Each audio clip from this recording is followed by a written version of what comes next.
peristiwa Mi'raj yang jarang diceritakan orang itu, Rasulullah itu ketemu Nabi Adam. Dan Nabi Adam itu disebutkan di sini faidan an yaminihi aswidatun wa an yasarihi aswidatun.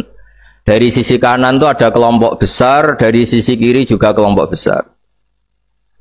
Saya baca teks aslinya ya, tabarruk ya, supaya dapat berkah dari bahasa Rasulullah SAW. Ini cerita Nabi ketika ketemu Nabi Adam. Fa idza nazara qibala yaminih dhahika wa idza nazara qibala shimalih baka.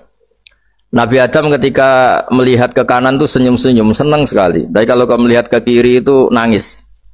Lalu Rasulullah SAW tanya ke malaikat Jibril, itu siapa? Itu Adam.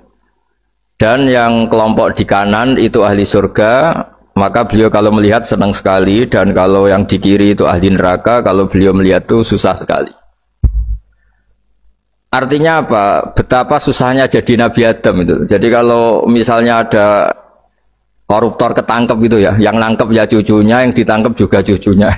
Kalau kita punya anak 10 itu, terus yang satu misalnya nyuri milik temannya, milik saudaranya itu, sing naboi ya anaknya, yang ditaboi juga anaknya. Kayak apa tersiksanya seorang Nabi Adam? Karena nggak punya pilihan, pasti dari sekian kasus dolim dan mazlum, yang mendolimi maupun yang didolimi itu pasti anak cucunya.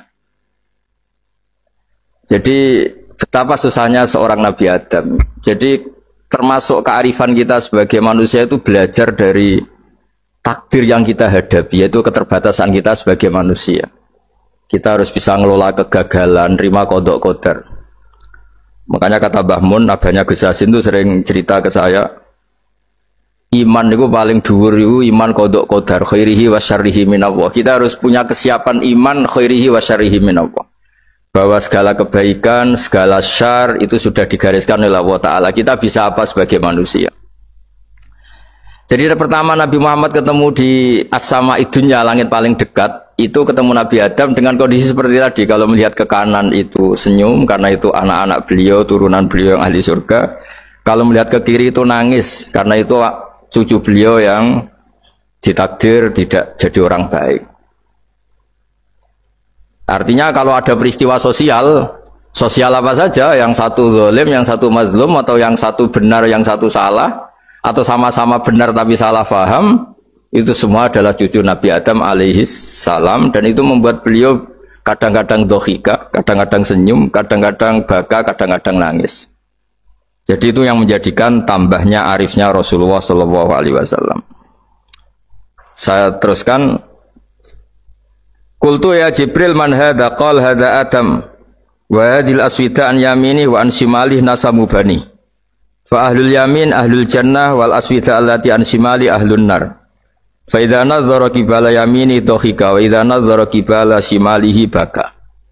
Itu seperti misalnya kita punya anak 5, yang satu sukses jadi profesor doktor atau jadi orang alim, yang satu sekolah saja agak naik, misalnya sudah agak naik, ngentekno dunya itu nghabiskan harta itu kan. Tapi barokahnya itu mungkin kita mau jadi sombong tidak jadi gitu, karena punya anak yang nggak sukses. Mungkin barokahnya punya anak nggak sukses itu meredam keangkuhan kita, terus kita menjadi orang yang sopan dengan tetangga, dengan orang lain karena dipaksa punya hal-hal yang seperti itu. Jadi semua yang ditakdir Allah kalau kita ridho itu pasti baik.